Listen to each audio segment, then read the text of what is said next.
அன்னபூர்ணா அப்படின்னு அனைவராலும் அறியப்பட்ட ஒரு உணவகம். அந்த உணவகத்தினுடைய உரிமையாளர், அதோடு சேர்ந்து தமிழ்நாடு ஓட்டல் உரிமையாளர்களினுடைய சங்கம்னு ஒன்று இருக்கு. அந்த சங்கத்திலையும் ஒரு முக்கியமான நபர் கோரிக்கையை முன்வைக்கிறார். நிர்மலா சீதாராமனிடம் வைக்காமல் இந்த கோரிக்கையை வேறு யாரிடம் வைக்க முடியும்? ஒரு பன்னுக்கு ஜிஎஸ்டி கிடையாது. பன்னுக்குள்ள ஒரு கிரீம் வச்சுட்டா அதுக்கு 18% ஆயிருக்கு. கஸ்டமர் என்ன சொல்றாரு, நீ கிரீமையும் ஜாமையும் கொண்டா நானே வச்சுக்கிறேங்க. கடை நடத்த முடியல. அப்படியாக கேள்வி எழுப்பிய நபரை நேரடியாக அழைத்து அவரை மன்னிப்பு கேட்க வைத்திருக்கிறார். தமிழ்நாட்டை இன்னைக்கு இப்படியா அரகண்டா ஒரு நபர் செயல்பட முடியுமா? ஒரு கட்சி இருக்க முடியுமா? ஒட்டுமொத்தமாக தமிழ்நாட்டு மக்களையே இன்னைக்கு அவங்க கேவலப்படுத்திருக்கிறாங்க. அப்படித்தான் நமக்கு பார்க்கணும். இன்னைக்கு ஒரு முக்கியமான தொழிலதிபர், இத்தனைக்கும் நாம அந்த கோவை பகுதியில் விசாரிச்சு பார்க்கும் பொழுது இன்னைக்கு ஸ்ரீனிவாசன் அவர்களை பொறுத்த வரைக்கும் ஏதோ ஒரு வகையில பாஜக ஆதரவாளராக தான் இருந்திருக்கிறார். அப்போ அப்படியான ஒரு நபரையே நீங்க இப்படி நடத்தி இருக்கீங்க. கடையில வடநாட்டுல அதிகம் ஸ்வீட் சாப்பிடுறாங்க, அதனாலதான் அம்மா இங்க அதுக்கு 5% காரத்துக்கு 12 பண்ணிட்டாங்க. அப்போ என்னன்னா, என்ன நீ கேள்வி எழுப்புனா அப்படியாக நான் உன்னை அசிங்கப்படுத்துவேன். அப்ப மறைமுக மிரட்டல் மாதிரி. எக்ஸாக்ட்லி, இது மிரட்டல் தான், வேற ஒண்ணுமே இல்லை.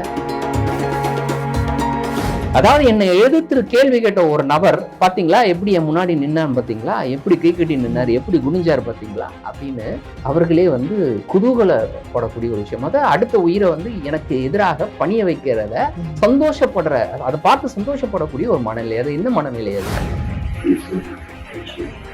இவர்களுடைய ட்ராக் ரெக்கார்டை எல்லாரும் பார்த்துக்கிட்டு தானே இருக்கும், என்ன பண்றாங்கன்ட்டு. யார் எதிர்க்கிறாங்களோ அடுத்த நிமிஷம் இடி போகும், அடுத்த நிமிஷம் ஐடி போகும். இதுக்கெல்லாம் கண்டிப்பா ஒரு பயம் இருக்குமா இருக்காதா? கண்டிப்பா பயம் இருக்கும்.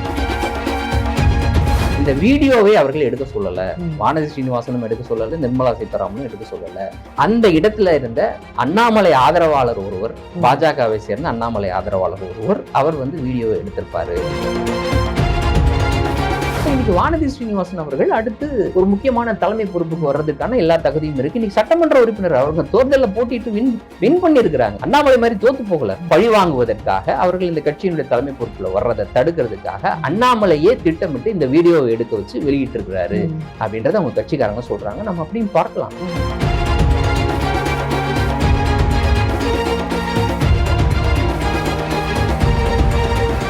தமிழ் டாக்ஸ் வியூவர்ஸ்க்கு வணக்கம். இன்னைக்கு நம்ம கூட சீனியர் ஜேர்னலிஸ்ட் ஆசிப் முகமது நினைச்சிருக்காரு. வணக்கம் சார். வணக்கம். கோவையில் நடந்த ஒரு நிகழ்ச்சியில ஒரு தொழிலதிபர் நிதியமைச்சர் நிர்மலா சீதாராமன் அவர்கிட்ட ஜிஎஸ்டி பத்தி ஒரு கோரிக்கை வச்சிருந்தாரு. அதை பத்தி உங்களோட பார்வை? கோரிக்கை, தொழிலதிபர்கள் நிதியமைச்சரிடம் கோரிக்கை வைப்பது அப்படின்றது ஒரு நியாயமான ஒரு விஷயம் தான். ஆனால் அதற்கு பிறகு நடந்த நிகழ்வுகள் தான், அதை பற்றி தான் நம்ம பேச வேண்டியது இருக்கு. கோவையை பொறுத்த வரைக்கும் ஒரு தொழில் நகரம். அங்கே பல்வேறு தொழில்கள் இருக்கு. சிறு குறு தொழில்கள் தொடங்கி ஏற்றுமதியாளர்கள் கூட அங்கே இருக்கிறாங்க. அப்படிப்பட்ட ஒரு முக்கியமான தொழில் நகரம். இந்த தொழில் நகரத்திற்கு நிதியமைச்சர் வருவது, இல்லைன்னா அந்த துறை சார்ந்த அமைச்சர்கள் வருவது, அவர்கள்லாம் வரும்பொழுது அந்த பகுதியில் இருக்கக்கூடிய தொழிலதிபர்களோடு அவர்களுடைய குறைகளை கேட்பது, அவர்களுடைய நியாயமான கருத்துக்களை கேட்பது, இதெல்லாம் சாதாரணமாக காலங்காலமாக தமிழ்நாட்டில் நடந்து கொண்டிருக்கக்கூடிய விஷயம். வெறும் நம் கோவை மட்டும் கிடையாது. இது மாதிரி தொழில் நகரங்கள்னு கருதப்படக்கூடிய இடங்களுக்கு இப்படிப்பட்ட ஒன்றிய அமைச்சர்களாக இருக்கட்டும் சரி, இல்லை நம்ம தமிழ்நாட்டை சேர்ந்த அமைச்சர்களாக இருக்கட்டும் சரி, அவர்கள் இப்படிப்பட்ட ஒரு நிகழ்வை நடத்துவது, இந்த நிகழ்வில் அவர்களுடைய கருத்துக்களை கேட்பது அப்படின்னு. பட் அதற்கு பின்னர் நடந்த விஷயம் தான். இப்போ அந்த கூட்டத்தை, நீங்க குறிப்பிடக்கூடிய கூட்டத்தை பொறுத்த வரைக்கும் அன்னபூர்ணா அப்படின்னு அனைவராலும் அறியப்பட்ட ஒரு உணவகம். அந்த உணவகத்தினுடைய உரிமையாளர், அதோடு சேர்ந்து தமிழ்நாடு ஓட்டல் உரிமையாளர்களினுடைய சங்கம்னு ஒன்று இருக்கு. அந்த சங்கத்திலையும் ஒரு முக்கியமான நபர்.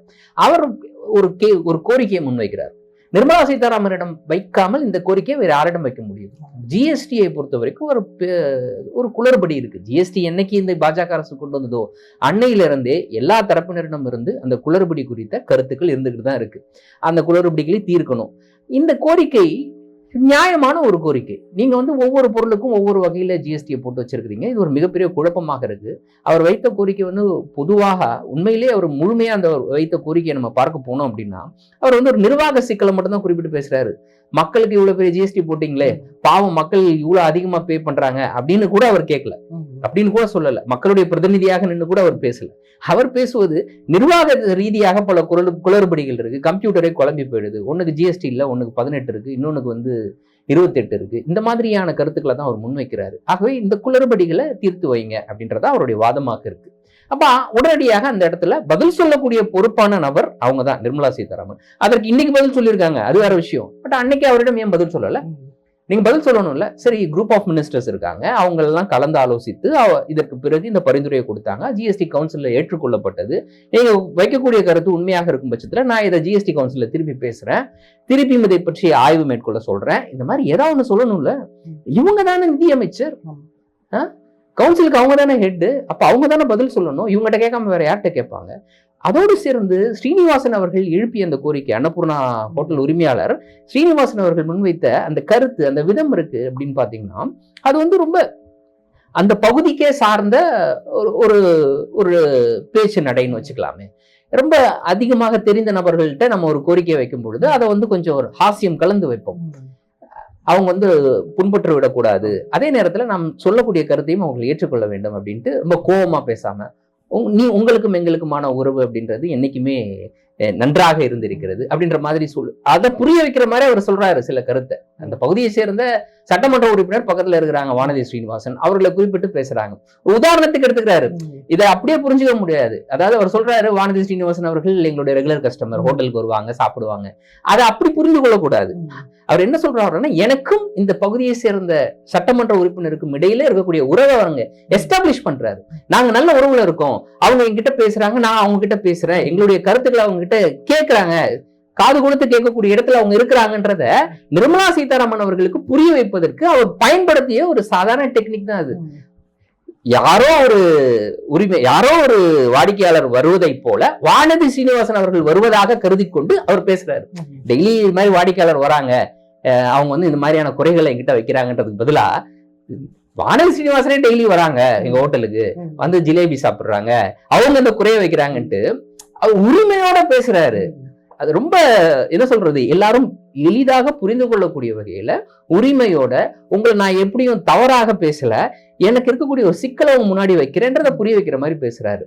இதுதான் சிம்பிளா நடந்த விஷயம். அதற்கு பிறகு நடந்தது மிகப்பெரிய, தமிழ்நாட்டை இன்னைக்கு வந்து ஒரு ஒரு இப்படி அரகண்டா வந்து ஒரு நபர் செயல்பட முடியுமா, ஒரு கட்சி இருக்க முடியுமா, அந்த கட்சியை சேர்ந்த ஒன்றிய அமைச்சர் இருக்க முடியுமான்னு கேள்வி எழுப்பக்கூடிய வகையில அடுத்து வெளியான வீடியோ தான் இன்னைக்கு பெரிய சர்ச்சை எழுப்பியிருக்கு. அப்படியாக கேள்வி எழுப்பிய நபரை வந்து நேரடியாக அழைத்து அவரை மன்னிப்பு கேட்க வைத்திருக்கிறார்கள். தமிழ்நாட்டை பொறுத்த வரைக்கும் கோவை மாநகரத்தை எடுத்துக்கோங்க, இல்லை திருப்பூர் எடுத்துக்கோங்க, ஈரோடு எடுத்துக்கோங்க, கரூர், இந்த பகுதி வந்து பல்லாயிரக்கணக்கான பல லட்சக்கணக்கானவர்களுக்கு தொழில் வழங்கக்கூடிய, வேலை வாய்ப்பு வழங்கக்கூடிய இடம். வெறும் தமிழ்நாட்டை சேர்ந்த தொழிலாளர்கள் மட்டும் கிடையாது, இன்னைக்கு வட மாநிலத்தை சேர்ந்த பல தொழிலாளர்கள் அங்கே குழும்பி இருக்கிறாங்க. அவங்களுக்கு அவ்வளவு வேலை வாய்ப்பு அப்படின்றது அங்கே கிடைச்சிருக்கு. தமிழ்நாட்டு தொழிலாளர்களுக்கும் வேலை கிடைச்சிருக்கு. அதோடு சேர்ந்து மிகப்பெரிய அந்நிய செலாவணியை ஈட்டக்கூடிய அங்கு ஏற்றுமதியாளர்கள் அந்த அளவுக்கு அங்க இருக்கிறாங்க. அந்த பகுதியை சேர்ந்தவர்கள் அவ்வளவு தொழிலதிபர்கள் இருக்காங்க. சிறு குறு தொழில், இந்த பெருந்தொழிலை நம்பி இருக்கக்கூடிய சிறு குறு தொழில்கள் அவ்வளவு இருக்குது. அவ்வளவு பேருக்கு வேலை வாய்ப்பை வழங்கக்கூடிய ஒரு பகுதி தமிழ்நாட்டிலே இந்த மேற்கு மாவட்டம். அந்த பகுதியை சேர்ந்த ஒரு தொழிலதிபரை கூப்பிட்டு உட்கார வச்சு, நீங்க என்கிட்ட இப்படியாக பேசியது அப்படின்றது தவறு, அதற்கு நீங்க மன்னிப்பு கேட்க வேண்டும் என்று மறைமுகமாக அவர் மிரட்டப்பட்டிருக்கிறார். அப்படிதான் அதை நம்ம எடுத்துக்கணும். ஏன்னா அவர் பேசியதை அந்த இடத்துல யாருமே வந்து முகம் சொல்லிக்கிற மாதிரி நடந்துக்கல. அந்த இடத்துல நல்லா கவனிங்க. அந்த கூட்டத்தை பொறுத்த வரைக்கும் அவர் பேசுறாரு, கூட்டத்துல உட்கார்ந்து இருக்கக்கூடிய மற்ற தொழிலதிபர்களும் சிரிக்கிறாங்க, நிர்மலா சீதாராமன் அவர்கள் சிரிக்கிறாங்க, வானதி ஸ்ரீனிவாசன் அவர்கள் விழுந்து சிரிக்கிறாங்க, அதற்கு பின்னாடி இருக்கக்கூடிய பாஜகவினுடைய நிர்வாகிகள் சிரிக்கிறாங்க, அங்கு சில அதிகாரிகளா இருந்தாங்க அவங்களும் சிரிக்கிறாங்க. முகம் சுளிக்கக்கூடிய வகையில ஒருத்தர் கேள்வி எழுப்புனா அப்படின்னா பார்வையாளர்களுக்கு தெரிஞ்சிடும். அப்ப அவர்கள் இதற்கு சிரிக்க மாட்டாங்க. ஃபர்ஸ்ட் ஆஃப் ஆல் சைலண்டா இருந்துருவாங்க. அவரையும் புண்படுத்தக்கூடாது, கேள்வி எழுப்புனவரையும் புண்படுத்தக்கூடாது, கேள்வி யாரிடம் கேட்டாரோ அவர்களையும் புண்படுத்தக்கூடாதுன்ற அந்த இடத்துல ஒரு நிசப்தம் இருக்கும். அது அப்படி இருந்துச்சா? இல்ல. அப்ப அவர் எப்படி ரொம்ப ஸ்போர்ட்டிவா அந்த விஷயத்தை முன்வைக்கிறாரு. அப்ப அந்த கேள்வி அந்த இடத்துல யாருமே பாதிக்கல, யாருமே அது தப்பான கேள்வின்னு இப்பயும் சொல்ல முடியாது. ஆனால் அதற்கு பிறகு அவர் எழுப்பிய கேள்வியில் இருக்கக்கூடிய நியாயம் இருக்குல்ல, அது சமூக வலைதளங்கள்ல போகுது, வைடா போகுது எல்லாருக்கிட்டையும். அப்போ அவர் இப்படியாக நிர்மலா சீதாராமனை கேள்வி எழுப்பி விட்டார் அப்படின்ற மாதிரி போகல, அவர் இந்த ஜிஎஸ்டியில் இருக்கக்கூடிய குழப்பங்கள் குறித்து கேள்வி எழுப்பியிருக்கிறார் அப்படின்னு போகுது. அப்ப எல்லாருமே ஆமா, ஜிஎஸ்டியில் இது மாதிரி பல குழப்பங்கள் இருக்கு, ஒரு தொழிலதிபரே இன்னைக்கு வந்து நிதியமைச்சரிடம் இந்த கேள்வியை முன் வச்சிருக்கிறாரு, இந்த குழப்பத்தை அவர் முன் வச்சிருக்கிறாரு அப்படின்றது பரவுது. அது அவர்களுக்கு தாங்கிக் கொள்ள முடியவில்லை. எப்படி ஒரு சாதாரண தொழிலதிபர், அவங்களுடைய பார்வை அதுதான், நீ ஒரு சாதாரண தொழிலதிபர், ரெண்டாவது தமிழ்நாட்டை சேர்ந்த தொழிலதிபர், இந்த 2 பார்வையும் அவங்களுக்கு இருக்கவே செய்யுது. எப்பயுமே நிர்மலா சீதாராமன் அவர்களுக்கு அது கூடுதலாகவே இருக்கு. அவங்க அடிக்கடி சொல்லிப்பாங்க, நான் தமிழர். இன்னைக்கு கூட சொல்றாங்க, நான் வந்து புறநானூறு படிப்பேன், திருக்குறள் படிப்பேன் அப்படின்லாம்.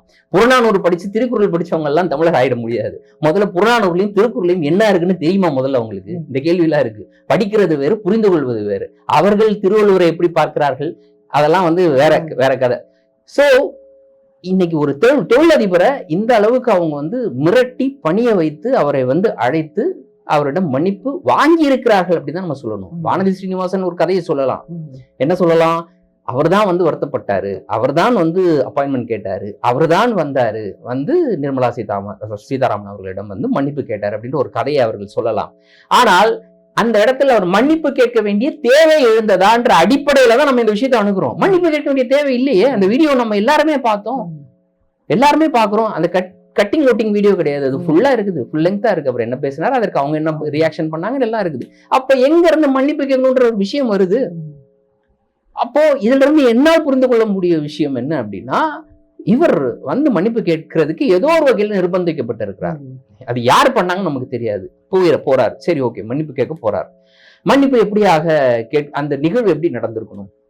அந்த நிகழ்வு எப்படி நடந்திருக்கணும்? முதல்ல இவர் மன்னிப்பு கேட்பதற்கு தேவையே இல்லை, வர வச்சிட்டீங்க, மன்னிப்பு கேட்க போறாரு. அவர் அவருடைய தொழில அதெல்லாம் பாதுகாத்துக்கணும் தானே. எல்லாருக்குமே ஒரு பயம் இருக்கும்.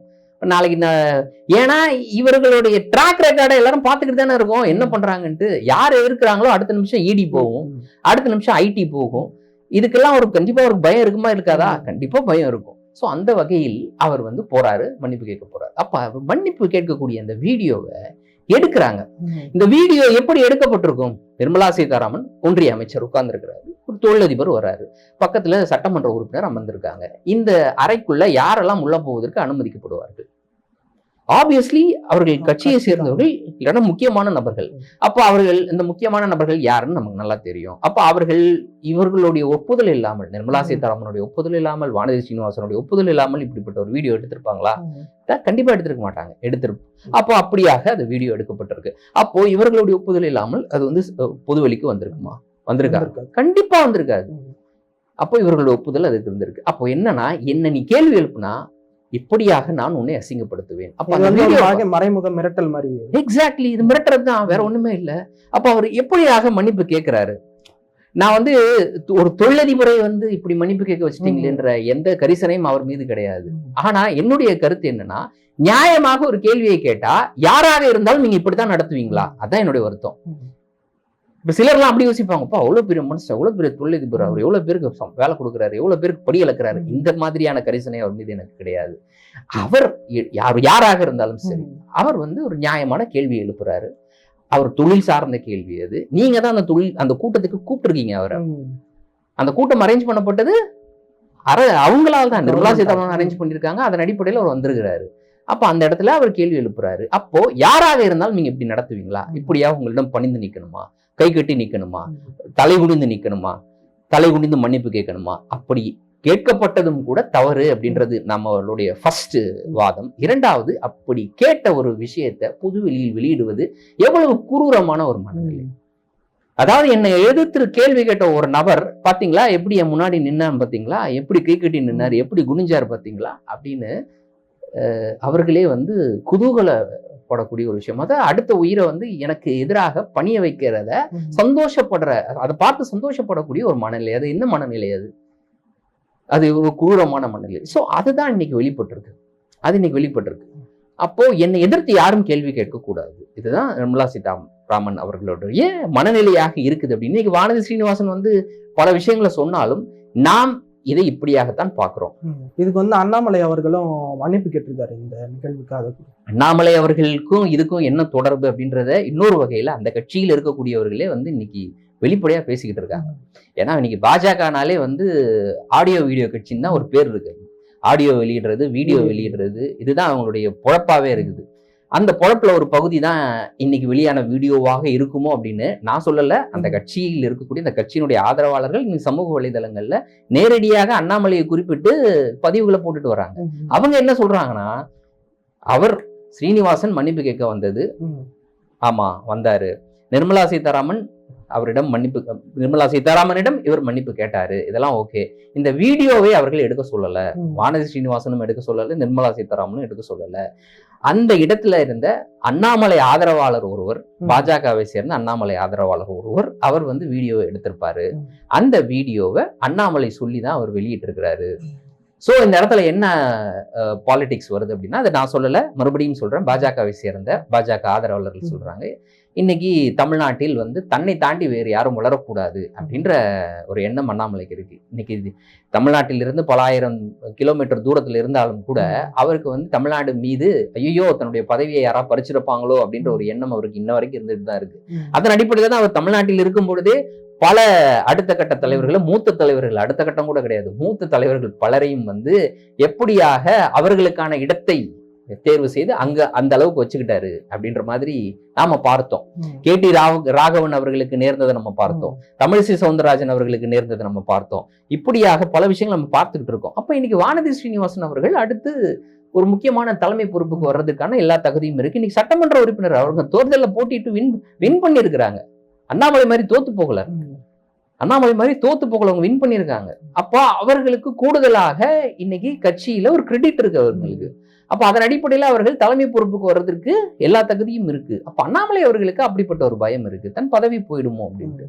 அப்ப அந்த பதவி போகிறது, அதை தடுத்து நிறுத்தணும் அப்படின்னா தான் சிறப்பாக செயல்படுவது ஒரு விதம், இன்னொன்னு மற்றவர்கள் சிறப்பாக செயல்பட்டு விடக்கூடாது அப்படின்றது இன்னொரு விதம். இந்த இன்னொரு ரகத்துல அண்ணாமலை கைதேர்ந்தவர் அப்படின்றது நம்ம பல விஷயங்கள் ஏற்கனவே சொன்னல, KT ராகவன் விஷயங்கள் எல்லாம் நம்ம பார்த்திருக்கோம். அப்ப அடுத்தவர்களை வளர விடாமல் தடுப்பது, அவர்களுக்கு கிடைக்க வேண்டிய கிரெடிட் அபகரிப்பது, இல்லைன்னா நல்ல விஷயம் நடந்தாலும் கூட அதை கெட்டதாக அதை போர்ட்ரேட் பண்ணுவது, இதையெல்லாம் வந்து அண்ணாமலை செய்கிறார் அப்படின்னு அந்த கட்சியை சேர்ந்தவர்கள் தொடர்ந்து குற்றச்சாட்டை வச்சுட்டு வராங்க. அதனுடைய ஒரு பகுதியாக இன்னைக்கும் அந்த குற்றச்சாட்டு எழுந்திருக்கு. என்ன அப்படின்னா, வானதி ஸ்ரீனிவாசன் அவர்களை பழி வாங்குவதற்காக, அவர்கள் இந்த கட்சியினுடைய தலைமை பொறுப்புல வர்றதை தடுக்கிறதுக்காக அண்ணாமலையே திட்டமிட்டு இந்த வீடியோவை எடுக்க வச்சு வெளியிட்டு இருக்கிறாரு அப்படின்றத அவங்க கட்சிக்காரங்க சொல்றாங்க. நம்ம அப்படியும் பார்க்கலாம், அதுல எந்த தவறும் கிடையாது. ஏன்னா இதுக்கு முன்னாடி இது நடந்ததே இல்லையா அப்படின்னு பாத்தீங்கன்னா இல்ல, நடந்திருக்கு. அதனால அதை நம்ம அப்படி கூட பார்க்கலாம் அப்படின்னு தான் நம்மளால தோணுது. ஆனா இன்னொரு விஷயம் இதுல கவனிக்க வேண்டிய விஷயம், ஒட்டுமொத்தமாக தமிழ்நாட்டு மக்களையே இன்னைக்கு அவங்க கேவலப்படுத்தி இருக்கிறாங்க அப்படின்னு நம்ம அதை பார்க்கணும். இன்னைக்கு ஒரு முக்கியமான தொழிலதிபர், இத்தனைக்கும் நம்ம அந்த கோவை பகுதியில விசாரிச்சு பார்க்கும் பொழுது இன்னைக்கு ஸ்ரீனிவாசன் அவர்களை பொறுத்த வரைக்கும் ஏதோ ஒரு வகையில பாஜக ஆதரவாளராக தான் இருந்திருக்கிறார். அப்போ அண்ணாமலை அந்த பகுதியில அண்ணாமலையை பொறுத்த வரைக்கும் நாடாளுமன்ற உறுப்பினராக போட்டியிடும் போது நிச்சயமாக ஸ்ரீனிவாசனுடைய ஆதரவு இருந்திருக்கும். நமக்கு தெரியும் தேர்தல் எப்படி நடைபெறுதுன்னு. ஒரு கேண்டிடேட்டா நிற்கக்கூடிய நபர்கள், அது எந்த கட்சியா இருந்தாலும் சரி, அந்த பகுதியில் இருக்கக்கூடிய தொழிலதிபர்களிடமிருந்து ஒரு ஆதரவு அப்படின்றது நிச்சயமாக இருந்தா தான் அவங்க வந்து போட்டியிட முடியாது. சொல்றது பெரிய கட்சிகளை பொறுத்த வரைக்கும், இந்த இண்டிபெண்டன்ட் சின்ன சின்ன கட்சிகள் அவங்க அளவுக்கு கூட அவங்களுக்கு என்ன கவனிக்கணுமோ அந்த அளவுக்கு கவனிச்சுப்பாங்கன்னு வச்சுக்கோங்க. அப்போ பாஜக சார்பில் அவர் போட்டிட்டு இருக்கிறாரு, கோவையில போட்டிட்டு இருக்கிறாரு. ஸ்ரீனிவாசனுடைய ஆதரவு இல்லாமலாம் இருந்திருக்காது, நிச்சயமாக இருந்திருக்கும். அதனாலதான் ஸ்ரீனிவாசன் அவர்களை பேசும் பொழுது வானதி ஸ்ரீனிவாசன் அவர்களை வந்து எப்படியாக அவர் கருதி பேசுறாரு அப்படின்னு பாத்தீங்களா, ஒரு நல்ல அணுகுவதற்கு எளிமையான ஒரு சட்டமன்ற உறுப்பினர், பாஜகவை நான் அப்படியாகத்தான் பார்க்கிறேன் என்ற அடிப்படையில் அவர் அந்த கருத்தை முன்வைக்கிறார். அப்போ அப்படியான ஒரு நபரையே நீங்க இப்படி நடத்தி இருக்கிறீங்க. உங்களுடைய ஆதரவாளராக இருந்திருக்கிறதுக்கு வாய்ப்பு நிறைய இருக்கு. இரண்டாவது, அவர் ஒரு தொழிலதிபர், தமிழ்நாட்டினுடைய ஓட்டல் உரிமையாளர் சங்கத்தினுடைய முக்கிய பொறுப்புல இருக்கக்கூடிய நபர், அப்புறம் பல பேருக்கு வேலை கொடுக்கக்கூடிய நபர். இந்த நபரை வந்து நீங்க புதுவெளியில இப்படியாக நீங்க அசிங்கப்படுத்துவீங்க அப்படின்னா நீங்க தமிழ்நாட்டு மக்களை நீங்க எப்படி பார்க்கறீங்க? யாரை வேணாலும் நீங்க இப்படி செய்வீங்க. உங்களுடைய பார்வை இதன் மூலமாக எங்களுக்கு தெளிவா தெரியுது. இது முதல் விஷயம் கிடையாது. ஏற்கனவே பல விஷயங்கள்ல நிர்மலா சீதாராமனுடைய நடவடிக்கை அப்படிதான். அவங்க ஏன் தேர்தலில் ஏன் போட்டி இல்லைன்னு கேள்வி கேட்டா அவங்க சொன்ன கதையெல்லாம் செம்ம கதையா இருந்தது. நமக்கு நல்லா தெரியும். தேர்தலில் போட்டியிட சொன்னாங்க தலைமை. ஆனா இங்க தமிழ்நாடு எடுத்துக்கிட்டோம் அப்படின்னா இங்க வந்து சாதி பேர்ல மதம் பேரெல்லாம் சொல்ல வேண்டியது வருமா? அதெல்லாம் சொல்லவே மாட்டாங்களாம் பாவம். அப்போ ஏன் வெங்காய விலை ஏறுச்சுன்னா நான் வெங்காயம் சாப்பிட மாட்டேன், பூண்டு சாப்பிட மாட்டேன்னு சொன்னது மட்டும் என்னவா அப்படின்னு திருப்பி நம்மளால கேள்வி கேட்கலாம். அதே போல மதம் பற்றி பேசுவதற்கு பிஜேபிக்கு அருகதை கிடையாது. மத ரீதியாக தமிழ்நாடு இப்படியெல்லாம் பேசுறதுக்கு உங்களுக்கு அருகதையே கிடையாது. நடந்து முடிந்த நாடாளுமன்ற தேர்தலில் அந்த பிரச்சாரத்தின் போது பிரதமர் மோடி பேசிய பேச்சை விட ஒரு மத ரீதியாக இந்தியாவை மக்களை பிளவுபடுத்துவதற்கு பிளவுபடுத்தக்கூடிய வகையில வேற யாராலையும் பேச முடியாது. ஸோ அப்படிப்பட்ட ஒரு நபர் தமிழ்நாடு குறித்து அவருடைய பார்வை என்ன, இதை அவர் யாரை பிரதிபலிக்கிறா அப்படின்னு பாத்தீங்கன்னா ஒட்டுமொத்த பாஜகவினுடைய கருத்தியலை பிரதிபலிக்கிறாங்க. அப்போ ஒரு நபர் வந்து மக்களை சந்திக்காம ஓட்டு வாங்காம தொடர்ந்து உயர் பொறுப்புகள்ல அவர் நீடிச்சுட்டு வராரு அப்படின்னா எதற்காக நீடிக்கிறார்? இந்த கேள்வி இருக்குல்ல, நிர்மலா சீதாராமன் எதற்காக அப்படி நீடிக்கிறாங்க? இப்போ நீங்க தமிழ்நாட்டு மக்களை நீங்க அசிங்கப்படுத்திருக்கிறீங்க, அதற்காக நீங்க பதவி விலக வேண்டும். இதை விட வேற என்ன தமிழ்நாட்டு மக்களிடமிருந்து கோரிக்கை அவங்க இருக்க போகுது? பாஜக உண்மையிலே தமிழ்நாட்டு மக்களை மதிக்கிறாங்க அப்படின்னா, இல்ல பிரதமர் சொல்லுவார்ல, தமிழ்நாடு எனக்கு ரொம்ப நெருக்கமானது, திருக்குறள் எனக்கு பிடிக்கும், இப்ப இன்னைக்கு அவங்க விட்ட கதை தான், அதே மாதிரி சொல்லுவார்ல, அப்போ அதை மதிப்பதாக இருந்தால் நிர்மலா சீதாராமன் பகிரங்கமாக மன்னிப்பு கேட்க வேண்டும். ஏன்னா இதுல யார் வீடியோ வெளியிட்டா அதெல்லாம் செகண்டரி, அது உங்க கட்சிக்குள்ள நடக்கிற சண்டை, அதை நீங்க பாத்துக்கோங்க. பட் வீடியோ வெளியில வந்துருச்சு, பார்த்தா கிளியரா தெரியுது அவர் மன்னிப்பு கேட்கிறார். மன்னிப்பு கேட்டாலும் கூட ஏங்க நீங்க மன்னிப்பு கேட்கணும்னு எதிர்கேள்வி கேட்டு அந்த வீடியோல பதிவா இருந்துச்சுன்னா கூட நாம நினைச்சிருக்கலாம், ஐயோ இவர் ஏன் போய் மன்னிப்பு கேட்டாரு, அவங்களே வந்து பெருந்தன்மையா அது பெரிய விஷயமா எடுத்துக்கலையே அப்படின்னு. பட் அதை அமர்ந்து ரசிக்கிறபடி தான் உட்கார்ந்துருக்கிறாங்க. அப்போ அவங்க பொறுப்பேற்கணும், பாஜக அவர்கள் மீது நடவடிக்கை எடுக்கணும். இதுதான். தேங்க்யூ சார், நிறைய கருத்துக்கள் சொல்லிக்கிறேன். நன்றி.